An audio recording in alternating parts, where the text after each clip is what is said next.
নমস্কার বন্ধুরা, আমি অঞ্জলি চলে আসলাম একটা ব্লগ ভিডিও নিয়ে। আশা করি তোমাদের সকলের অনেক অনেক ভালো লাগবে এবং তোমরা অনেক অনেক ভালো আছো। তো এখন বাজে সকাল 9টা, আর আজকে তোমাদের দাদাভাই কিন্তু বাড়িতে রয়েছে, কাজে যায়নি। বললো আজকে একটু কাজ দেখতে যাব, তো তার জন্য কিন্তু দেরি করে উঠেছে। আমি কিন্তু সকাল 8টার দিকেই উঠেছি আজকে। অন্য দিন সকালে উঠে যাই, আজকে যেহেতু কাজ নেই তার জন্য কিন্তু আমি দেরি করে উঠেছি। আর ও গেছিলো বাজারে, সেখান থেকে কাতলা মাছ নিয়ে এসেছে। তা আমি ভেবেছিলাম হয়তো মুরগির মাংস নিয়ে আসবে, দেখি কাতলা মাছ এনেছে। সেটাই আর কি পরিষ্কার করে ও এখন ভাজছে। আর আমি এখন এই যে সবজির ঝুড়িটা পরিষ্কার করে নিচ্ছি। তোমাদের দাদাভাইকে আলু কেটে মশলাপাতি সমস্ত কিছু রেডি করে দিলাম। ও বলল মাছের ঝোলটা আমি করব। ও কিন্তু রান্না করতে ভীষণ পছন্দ করে। আর আমার ঘরে ফ্রিজ নেই বলে আমার যে কী অসুবিধা, অনেক সবজি আমার নষ্ট হয়ে যাচ্ছে।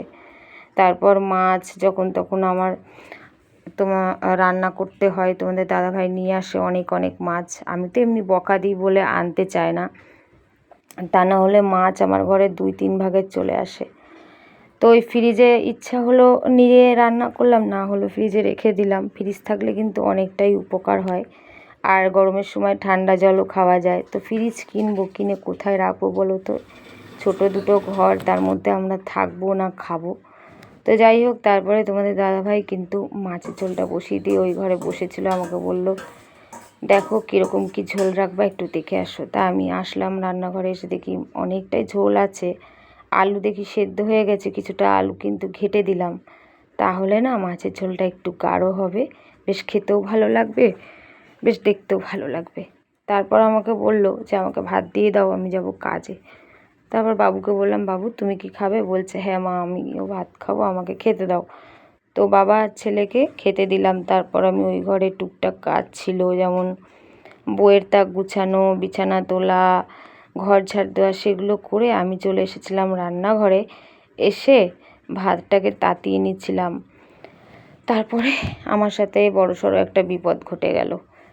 তো ওই যে তাতিয়ে দিচ্ছিলাম যেখানে আর কি হাঁড়ি কড়াই ওই যে ওভেনের উপরে বসাই, ওই জায়গাটা এতটাই গরম ছিল, আমি না ভুল করে ওইটা হাত দিয়ে সরাতে গেছি, নেতা দিয়েও ধরিনি। আর আমি পুরো জ্বালায় মরে যাচ্ছি, মানে এই বুড়ো আঙুলটা পুরো, দুটো আঙুল পুরো ছ্যাঁকা খেয়ে ঠোসা উঠে গেছে। তো তোমাদেরকে আর দেখালাম না, আমি উফ উফ করছি, আর ওদিকে আমি কিন্তু গ্যাস পরিষ্কার করে নিচ্ছি। আর যার মা নেই তার কষ্ট বোঝার মতো নেই, পৃথিবীতে কেউ নেই। আজকে যদি মা বেঁচে থাকতো, মা বলতো একটু বোরোলিন লাগা, একটু জল দে। হার তো কেউ নেই, তাই আর কাকে দেখাবো? তো যাই হোক, এখন কিন্তু আমি কষ্ট মষ্ট করে ওই হাত নিয়েই আমি এক হাতে গ্যাসটাকে মুছে নিচ্ছি। মোছামুছি করে তারপরে এই ঘরে আসলাম। এসে দেখি বাবু স্নান দান করে খাওয়া দাওয়া করে এখন ফোন নিয়ে বসে আছে। দেখো হাতটা পুরো ছেড়ে দিয়েছে, আর ইচ্ছা করছে না যে ভাত খাই। মনে হচ্ছে কেউ যদি আমাকে একটু ভাতটা বেড়ে দিত, কেউ যদি আমার মাথাটা একটু আঁচড়ে দিত। চুলটা এইভাবেই খোপা করা রয়েছে। আর তোমাদের দাদাভাই আজকে বাড়িতে রয়েছে, ও গেছে একটু কাজ দেখতে, চলে আসবে একটু বাদেই চলে আসবে। এখন তো 2টো মতো বাজে, দেখি আসে নাকি, একটু ওয়েট করি 5-10 মিনিট। যদি না আসে আমি খেয়ে নেব, যেহেতু আমি সকাল থেকে তো খাইনি, খেয়েছি চা বিস্কুট খেয়েছি। চা খেলে সত্যি আর ভাত খেতে ইচ্ছা করে না, একদম পুরো খিদেটা মরে যায়। আমি খেতে বসে গেছি। আর আজকে দুপুরে আছে কাতলা মাছের ঝোল, এই যে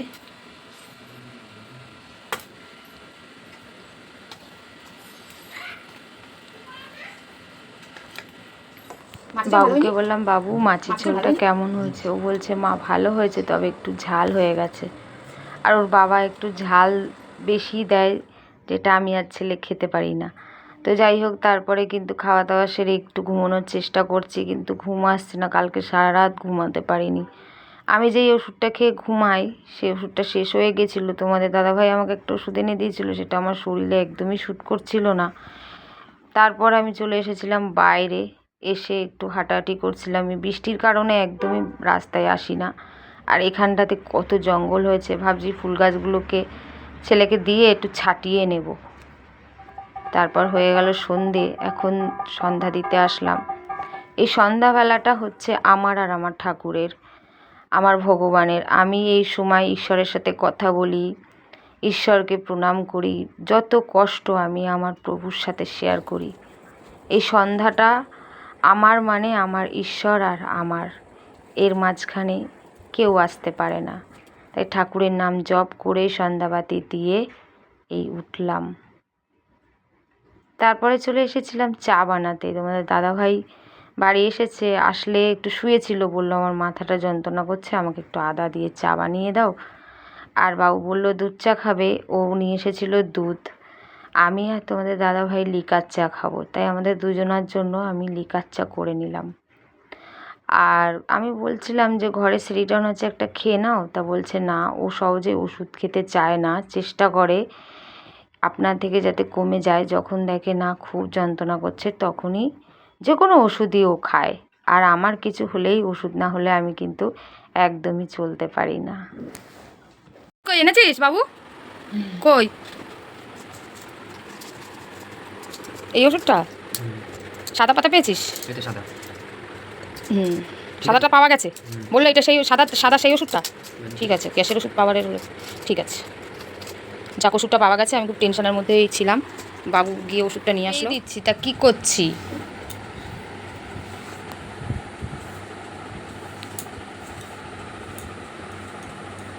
সেই থেকে তোমার পা চেপে দিচ্ছি, তাও তো তোমার নাম হয় না যে আমি দিই পাই। তুমি কালকে আমাকে ঘাড় চেপে দিয়েছো বলেই আমি কিন্তু তোমার পাটাও চেপে দিচ্ছি।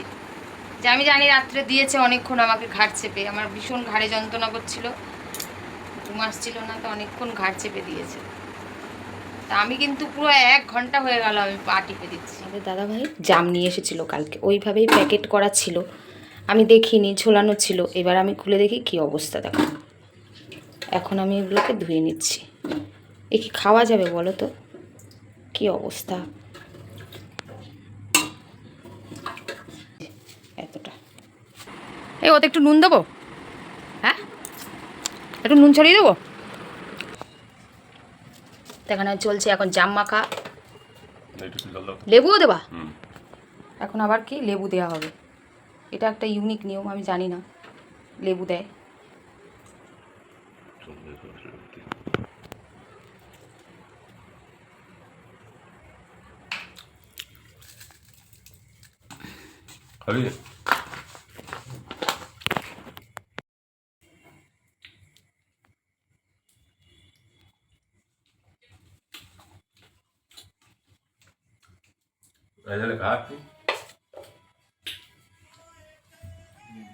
বাবুকে জিজ্ঞাসা করলাম, বাবু রাত্রে ভাত খাবি না রুটি খাবি? ও বললো যে মা আমি তো ভাত খাই, তুমি তো জানো আমি রুটি খাই না।